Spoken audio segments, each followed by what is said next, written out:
Lord. ప్రభునందు ప్రియమైనటువంటి దేవుని పిల్లలకు ప్రభు అయిన యేసుక్రీస్తు వారి నామములో వందనాలు, శుభాలు మీకు తెలియపరుచిన పిల్లరా. గడిచిన దినమంతా కూడా ప్రభు తన కృప వాత్సల్యంలో భద్రపరుచుకుని క్షేమమును, ఆరోగ్యమును, ఆయుస్సును అనుగ్రహించి మరి నూతన దినాన్ని ప్రభు మనకు అనుగ్రహించారండి. 2025 సంవత్సరం 5వ నెల 22వ దినాన్ని ప్రభు మనకు అనుగ్రహించి మరి రోజు దేవుని వాక్యం. ప్రియులారా, మీరు విశ్వసించు అతి పరిశుద్ధమైన దాని మీద మిమ్మల్ని మీరు కట్టుకొనుచు పరిశుద్ధాత్మలో ప్రార్థన చేయొచ్చు. యోధాపత్రిక 1వ అధ్యాయము 20 వచనమండి. దేవుని వాక్యము నమ్మదగినది, పూర్ణాంగీకరణకు యోగ్యమైనది. మరి దేవుని వాక్యం సెలవిస్తున్నటువంటి సందర్భంలో ఏంటంటే, మనం విశ్వసించు అతి పరిశుద్ధమైనటువంటి దాని మీద మనం కట్టబడి పరిశుద్ధాత్మ సన్నిధిలో మనం ప్రార్థన చేసేవాళ్ళుగా ఉండాలండి. ఈ కడవరి దినాల్లో, ఈ అంచె దినాల్లో మనం జీవిస్తుండగా మనం జాగ్రత్తగా పరిశుద్ధమైన వాటి మీద మనం కట్టబడి మరి ప్రార్థనా జీవితం కలిగి ఉండాలని దేవుని వాక్యం ద్వారా మనం గమనిస్తూ ఉంటున్నాము. మరి మన జీవితంలో దేవుడు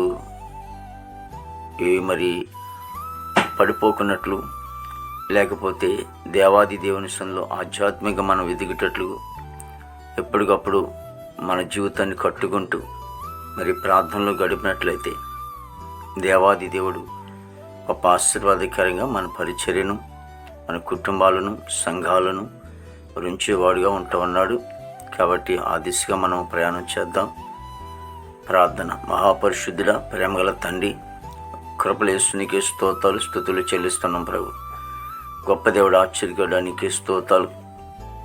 జీవాధిపతిన తండ్రి నీకే స్తోత్రాలు చెల్లిస్తున్నాం. ప్రతి కుటుంబాన్ని కూడా మీరు దీవించండి, ఆస్వాదించండి. మా భారతదేశాన్ని మీరు ఆశ్రయించిన దీవించండి. సరిహద్దులు సైనికులు మంచి వంతు నింపండి.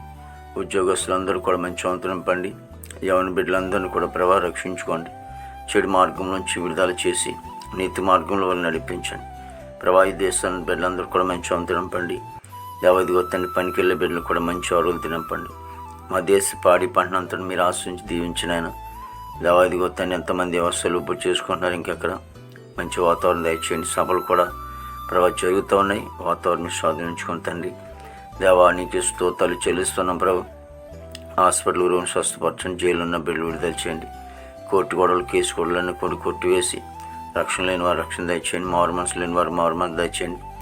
దాని గృహం లేని వారు గృహం దయచేయండి. వివాహం లేని బిడ్డలకి వివాహం దయచేయండి. గర్భఫలం లేని వారి గర్భం దయచేయండి. గర్భిణీ సుఖమైన డెలివరీ దయచేయండి. తల్లి బిడ్డకి క్షేమం దయచేయండి. ప్రతి సేవకులు, సేవకురాండ్రులు, వారి బిడ్డలు, వారి కుటుంబం, సంఘ పరిచయాలందరినీ కూడా మీరు ఆశ్రయించి దీవించి మీ నామానికి మాత్రమే మహిమ తెచ్చుకొస్తుందని యేసుక్రీస్తు వారి నామములో అడుగుచున్నాం తండ్రి. ఆమేన్, ఆమేన్.